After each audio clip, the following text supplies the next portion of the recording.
S S ಟಿವಿಯಲ್ಲಿ ಜಾಹೀರಾತು ನೀಡಲು ಈ ನಂಬರಿಗೆ ಸಂಪರ್ಕಿಸಿ. 10ವರೆಗಿಂತ ಚೆನ್ನಾಗಿ ಬಂತು. ಇವತ್ತಂತೂ 6 ಶೋನೂ ಫುಲ್ ಆಗಿದೆ. 6 ಶೋನಲ್ಲಿ ಮಾರ್ನಿಂಗ್ ಶೋ ಮಾತ್ರ ಒಂದು ಸ್ವಲ್ಪ ಮಾರ್ನಿಂಗ್ 6:30ಗೆ ನಮ್ಮದು ಪ್ರಸನ್ನ ಥಿಯೇಟ್ರಲ್ಲಿ ರನ್ ಆಯಿತು. ಅದರಲ್ಲಿ ಮಾತ್ರ ಒಂದು 345 ಸೀಟು ಹೋಗಿದೆ. ಇನ್ನು ಉಳಿದಿದ್ದು 5 ಶೋನು ಆಲ್ಸೋ ಫುಲ್ಲು, 5 ಶೋನು ಫುಲ್ ಆಗಿದೆ. ನಾವು ಎಲ್ಲರನ್ನೂ ಕೇಳಿದ್ವಿ, ನಮಗಿಂತ ಬೇರೆ ಪಬ್ಲಿಕ್ಕನ್ನು ಕೇಳಿದಾಗ ಫಿಲಮ್ ಫಸ್ಟ್ ಪಾರ್ಟ್ಗಿಂತ ಸೆಕೆಂಡ್ ಪಾರ್ಟ್ ಚೆನ್ನಾಗಿ ಬಂದೈತೆ.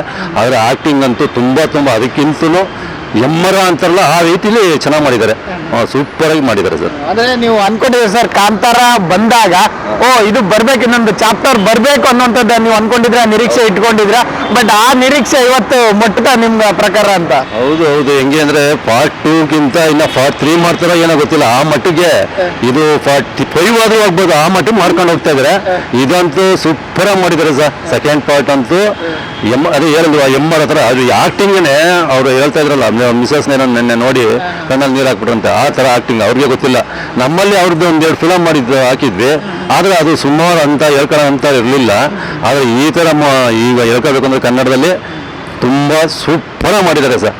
ಈ ಪಾರ್ಟ್ 2 ಆಯಿತು, ಪಾರ್ಟ್ 3, 4, 5 ಆ ಥರ ಮಾಡ್ಕೊಂಡು ಹೋಗ್ಬೋದು. ಈಗ ಇಂಗ್ಲೀಷ್ ಫಿಲಮಲ್ಲಿ ಹೆಂಗೆ ಪಾರ್ಟ್ 2, ಪಾರ್ಟ್ 3 ಅಂತ ಮಾಡ್ಕೊಂಡು ಹೋಗ್ತಾರೆ, ಆ ಥರ ಮಾಡ್ಬೋದು, ಹೇಳೋಕ್ಕಾಗಲ್ಲ. ಆ ಥರ ಸೂಪರಾಗಿ ಬಂದಿದೆ ಫಿಲಮ್ಮು. ನಾವು ಕಾಯ್ತಾ ಇದ್ವಿ, ನಮ್ಮ ಯಜಮಾನ್ರು ಹಂಗೆ ಅಂತ ಇದ್ರು. ಕಾಂತಾರ 2 ಸುಮಾರು ದಿವಸದಿಂದ ನಮ್ಮ ವಿನಯರು ಹೇಳ್ತಾಯಿದ್ರು ಬರುತ್ತೆ ಅಂತ. ಅದೇ ಥರ ಬಂದರೂ ನಿನ್ನೆ ರಾತ್ರಿ ಅಂತೂ ನಮಗೆ ಗೊತ್ತಿಲ್ಲ, ಟ್ವೀಟ್ ಇಶ್ಯೂ ಮಾಡ್ತಾಯಿದ್ರು, ಇನ್ನೂ ಜನ ಜಾಸ್ತಿ ಆಗ್ತಿದ್ದೆ ಹೊತ್ತು. ಈಗ ಅದಕ್ಕಿಂತ ಚೆನ್ನಾಗಿ ಬೆಳಿಗ್ಗೆ 6:30 ಅಂತೂ ಜನ ಅಷ್ಟೊತ್ತಿಗೆ 6 ಗಂಟೆ 5:30 ನಾವು ಕೌಂಟರ್ ಓಪನ್ ಮಾಡಿದ್ವಿ. ಚೆನ್ನಾಗಿ ಬಂತು ಕಲೆಕ್ಷನ್ ಹೇಳ್ಕೋಬೇಕು ಅಂತಂದರೆ. ಈಗಲೇ ನೋಡಿ ಎಲ್ಲ 10:30 ಶೋದು ಆಲ್ಸೋ ಫುಲ್ ಆಗ್ತಾ ಇದೆ. ಬಾಲ್ಕನಿ ಎಲ್ಲ ಫುಲ್ ಆಗಿದೆ. ಸೆಕೆಂಡ್ ಕ್ಲಾಸಿನ 1-2 ರೋಲ್ ಇದೆ ಅಷ್ಟೇ ಎಲ್ಲ ಶೋದು. ಅಂದರೆ ನಾವಿಲ್ಲಿ ನೋಡ್ತಾ ಇದ್ದೀವಿ ಪಾರ್ಕಿಂಗ್ ಎಲ್ಲ ಫುಲ್ ಆಗಿದೆ. ಅಂದರೆ ಥಿಯೇಟ್ರಲ್ಲಿ ಕೂಡ ಅಷ್ಟೇ ಜನರು ಇರ್ತಾರೆ, ಬಟ್ ಕಲೆಕ್ಷನ್ ವಿಚಾರಕ್ಕೆ ಬಂದರೆ ಎಷ್ಟು ಸರ್? ನಿನ್ನೆ ಒಂದು ಹೌಸ್ಫುಲ್ ಆಗಿದೆ ಅಂದ್ರೆ ಶೋ, ಬಟ್ ಎಷ್ಟು ಕಲೆಕ್ಷನ್ ಮಾಡಿದೆ ನಿನ್ನೆ ಒಂದು ಶೋ ವಿಚಾರಕ್ಕೆ ಹೇಳೋದಾದ್ರೆ? ಶೋನಲ್ಲಿ ಲೆಕ್ಕಕ್ಕೆ 7:30 ಶೋನಲ್ಲಿ ಸ್ವಲ್ಪ ಕಲೆಕ್ಷನ್ ಇತ್ತು, 46,000 ಆಗಿತ್ತು ಸರ್. ಸೆಕೆಂಡ್ ಶೋ ರಾತ್ರಿ 10:30 ಶೋದು 1.5 ಲಕ್ಷ ಆಯಿತು. ಇವಾಗ ಇನ್ನೂ ಚೆನ್ನಾಗಾಯಿತು, ಇನ್ನೂ ಜಾಸ್ತಿ ಆಗಿದೆ. ಮತ್ತು ಇನ್ನೊಂದು ಏನಪ್ಪ ಅಂತಂದರೆ ಪಬ್ಲಿಕ್ಕು ಎಂಜಾಯ್ ಮಾಡ್ತಾಯಿದ್ರು ನೋಡಬೇಕಾಯಿತು. ನಾವು ಅವ್ರಿಗೂ ಪಬ್ಲಿಕ್ ಹಾಕಾಗೋದು ನೋಡ್ತಾ ಇದ್ವಿ, ಖುಷಿ ನೋಡ್ತಾ ಇದ್ವಿ. ಆವಾಗೇ ಅನ್ನಿಸ್ತು ಫಿಲಮ್ ಚೆನ್ನಾಗಿದೆ ಅಂತ ನಮಗೆ. ಆದರೆ ನಾವು ಎಷ್ಟೆಷ್ಟು ಒಂದು ಸ್ವಲ್ಪ ಫಿಲಮ್ ನೋಡ್ತೀವಿ, ಅಷ್ಟಾಗಿ ಏನು ನೋಡೋಕೆ ಹೋಗಿರಲ್ಲ. ಆದರೆ ಪಬ್ಲಿಕ್ ಎಂಜಾಯ್ ಮಾಡೋದು, ಖುಷಿ ಪಡೋದು, ಮತ್ತು ಈಚೆ ಬಂದಾಗೆಲ್ಲ ಜನ ಸೂಪರ್ ಅಂದ್ಕೊಂಡು ಹೋಗ್ತಾ ಇದ್ರಲ್ಲ. ಅಂದರೆ ಟಿ ವಿಯಲ್ಲಿ ಯಾರು ಇಲ್ಲ, ನೈಟಲ್ಲಿ 1 ಗಂಟೆ ಫಿಲಮ್ ಬಿಟ್ಟಾಗ ನೈಟಲ್ಲಿ ಒಂದು ಪಬ್ಲಿಕ್ ಅಂದಿದ್ದು ಖುಷಿಯಾಗಿ ಹೋದ್ರಲ್ಲ, ಅದು ನಮಗೆ ಖುಷಿ ಆಯಿತು. ಚೆನ್ನಾಗಿದೆ ಪಿಕ್ಚರ್ ಅನ್ನೋದು ನಮ್ಗೆ ಅನಿಸು. ಅಂದರೆ ಈ ರೀತಿ ಕಲೆಕ್ಷನ್ ಮಾಡ್ತಿರೋದು ನೋಡಿದರೆ ಓಕೆ, ಇದೊಂದು ಸಿನಿಮಾ 100 ಕೋಟಿಗಿಂತ ಹೆಚ್ಚು ಕಲೆಕ್ಷನ್ ಮಾಡ್ಬೋದು, 1000 ಕೋಟಿಗಿಂತ ಹೆಚ್ಚು ಕಲೆಕ್ಷನ್ ಮಾಡಬಹುದು ಅನ್ನೋಂಥ ನಿರೀಕ್ಷೆ ಇಟ್ಕೋಬೋದಾ ಏನು ಅಂತ? ಅಂದರೆ ನಮ್ಮಲ್ಲಿಗಿಂತ ನಮ್ಮ ಇಡೀ ಇಂಡಿಯಾ ವರ್ಲ್ಡಲ್ಲೇ ರಿಲೀಸ್ ಮಾಡೋರು ಅಂತ ಹೇಳಿದ್ರು. ಎಲ್ಲ ಕಡೆನೂ ಸೂಪರ್. ಅಂದರೆ ನಾವೇನು ಅನ್ಕೊಂಡಿದ್ದೆ ಗೊತ್ತಾ, ಇಷ್ಟೊಂದು ರೇಟು ಎಲ್ಲ ಜಾಸ್ತಿ ಆಗಿರೋದ್ರಿಂದ ಫಿಲಮ್ ಕೆಲವರು ರೇಟ್ ಜಾಸ್ತಿ ಮಾಡಿದಾಗ ಫಿಲಮ್ ಹೋಗ್ಬಿಡ್ತದೆ, ಅದಕ್ಕೆ ಜಾಸ್ತಿ ಮಾಡ್ಬಿಟ್ಟಾರೆ ಅಂತ ನಾವು ತಿಳ್ಕೊಂಡಿದ್ವಿ. ರೇಟ್ ಜಾಸ್ತಿ ನೋಡ್ಬಿಟ್ಟು, ಅಂದರೆ ಬಜೆಟ್ ಅಷ್ಟಿದೆ, ಆದರೆ ಫಿಲಮಲ್ಲಿ ಅಷ್ಟು ಖರ್ಚು ಮಾಡಿದ್ದಾರೆ, ಅಷ್ಟೇ ಚೆನ್ನಾಗಿ ಮಾಡಿದ್ದಾರೆ, ಮತ್ತು ಫಿಲಮು ಅಷ್ಟೇ ನುಗ್ತಿದೆ ಹೇಳ್ಕೋಬೇಕು ಅಂತಂದರೆ. ಫಿಲಮು ನಾವೇನು ಕಂಡಾಮು ಅಂತ ನಾವು ತಿಳ್ಕೊಂಡಿದ್ವಿ ಆ ಥರ. ಯಾಕೆಂದರೆ ರೇಟ್ ಜಾಸ್ತಿ ಮಾಡಿರೋದ್ರಿಂದ ಖರ್ಚು ಜಾಸ್ತಿ, ಅವರು ರೇಟ್ ಜಾಸ್ತಿ ಮಾಡ್ಬಿಟ್ಟಲ್ಲ. ಪಬ್ಲಿಕ್ ಭಾರಿ ತೊಂದರೆ ಆಯ್ತಲ್ಲ, ಸ್ಪೆಷಲ್ ಶೋ ಅಂದ್ಬಿಟ್ಟು 300-400 ಮಾಡ್ಬಿಟ್ಟಲ್ಲ, ನಮ್ಮಲ್ಲೇ ಈ ಥರ ಆಗೋಯ್ತಲ್ಲ ಅಂದ್ಕೊಂಡಿದ್ವಿ. ಆದರೆ ನಾವು ಮಾಡೋದಲ್ಲ, ಪ್ರೊಡ್ಯೂಸರ್ ಮಾಡಿರೋದು ಅವೆಲ್ಲ ಅವ್ರಿಗೆ ಸಂಬಂಧಪಟ್ಟಿರೋದು. ಆದರೆ ಪಬ್ಲಿಕ್ ಹಂಗೆ ಅಂದ್ಕೊಂಡಿದ್ರು.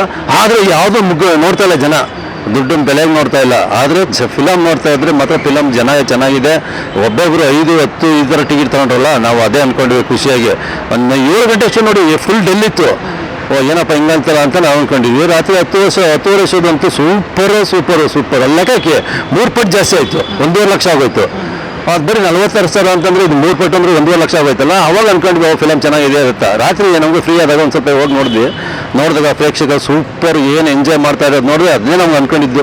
ಚೆನ್ನಾಗೈತೆ ಪಿಕ್ಚರು. ಎಲ್ಲ ಕಡೆನೂ ಅಷ್ಟೇ ಸರ್, ಎಲ್ಲೆಲ್ಲಿ ಹಾಕಿದ್ದಾರೆ ಎಲ್ಲ ಕಡೆ ಫುಲ್ ಆಗಿದೆ. ಅದರೊಳಗೆ ಆಯುಧ ಪೂಜೆ, ದಸರಾ ಇದರಿಂದ ಎಲ್ಲ ಕಡೆ. ನಮಗೆ ಮೈಸೂರು ಕಡೆ ಹೊರಟಿರ್ತಾರೆ ಜನ ಬರಲ್ವೇನೋ ಅಂತ ನಾವು 7:30 ಶೋನೆಲ್ಲ ಅಂದ್ಕೊಂಡಿದ್ವಿ. ಈಗ ನೋಡಿದ್ರೆ ಜನ ಎಲ್ಲ ನುಗ್ತಾ ಇರೋದು ನೋಡಿದ್ರೆ, ಬೆಳಗ್ಗೆ ಆನ್ಲೈನಲ್ಲಿ ಚೆಕ್ ಮಾಡಿದ್ವಿ, ಎಲ್ಲ ಆನ್ಲೈನಲ್ಲಿ ಫುಲ್ ಆಗ್ತೈತೆ.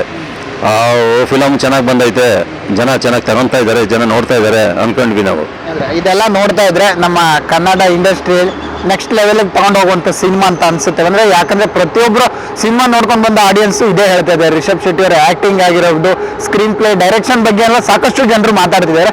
ನಿಮ್ಗೆ ಏನ್ ಅನ್ಸುತ್ತೆ, ಇದು ನೆಕ್ಸ್ಟ್ ಲೆವೆಲ್ ಹೋಗುತ್ತೆ ಅಂತ ಅನ್ಸುತ್ತೆ ಈ ಮೂವಿ ಅಂತ? ಅದೇ ಹೇಳಿದ್ನಲ್ಲ ಸರ್, ಈಗ ನೋಡಿ ಚೆನ್ನಾಗಿದೆ ಅನ್ನೋದಕ್ಕಿಂತ ಹೆಚ್ಚಾಗಿ ಈಗ ಮೂರು ಪಾರ್ಟ್ ಮಾಡ್ಬೋದೇನೋ. ನೆಕ್ಸ್ಟ್ ಆಕ್ಟಿಂಗ್ ಅಂತೂ ಸೂಪರ್ ಮಾಡಿದ್ದಾರೆ ಸರ್, ನೋಡ್ಬೇಕಾದ್ರೆ ಕಣ್ಣಲ್ಲಿ ನೀರು ಮಾಡ್ತಾರೆ ಆ ಥರ ಆಕ್ಟಿಂಗ್ ಮಾಡಿದ್ದಾರೆ. ಅದೇ ದೇವ್ರ ಬಗ್ಗೆನೇ ಮಾಡಿರೋದು.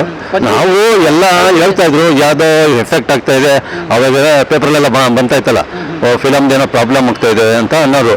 ಆದ್ರೆ ನಾವು ಆ ಥರ ಅನ್ಕೊಂಡು ಏನಪ್ಪ ಈ ಥರ ಮಾಡ್ತಾವ್ರೆ ಅನ್ಕೊಂಡು ಫಿಲಮ್ ನೋಡಿದ್ಮೇಲೆ ಗೊತ್ತಾಯ್ತು ಅದು ದೈವ. ಮೊದಲೇ ಹೇಳ್ತಾರಲ್ಲ ದೇವ್ರ ಬಗ್ಗೆ, ನಮ್ಮ ಕೆಲವು ಫಿಲಮ್ಗಳಲ್ಲಿ ದೇವ್ರ ಫಿಲಮ್ ಹಾಕಿದ್ರೆ ನೆಕ್ಸ್ಟ್ ಫಿಲಮ್ ಕಲೆಕ್ಷನ್ ಚೆನ್ನಾಗಿ ಬರ್ತಾ ಇರ್ತದೆ, ಬೇರೆ ಬೇರೆ ಫಿಲಮ್ಗಳೆಲ್ಲ ಕ್ಲಿಕ್ ಆಗ್ತಾ ಇದ್ವು. ಆ ಥರ ಕಾಂತಾರ ಫಿಲಮ್ ಪಾರ್ಟ್ 2 ಅಂತೂ ಪಾರ್ಟ್ 1ಗಿಂತ ಪಾರ್ಟ್ 2 ಎಲ್ಲ ಕಡೆ ರಿಲೀಸ್ ಮಾಡಿದ್ದಾರೆ. ಪ್ರತಿಯೊಂದು ಥಿಯೇಟ್ರಲ್ಲೂ ಹಾಕಿದ್ದಾರೆ ಸರ್, ಎಲ್ಲ ಲೈನಲ್ಲಿ ಹಾಕಿದ್ದಾರೆ. ಆದರೆ ಎಲ್ಲ ಕಡೆಯೂ ಕಲೆಕ್ಷನ್ ಹೌಸ್ಫುಲ್ ಆಗಿದೆ.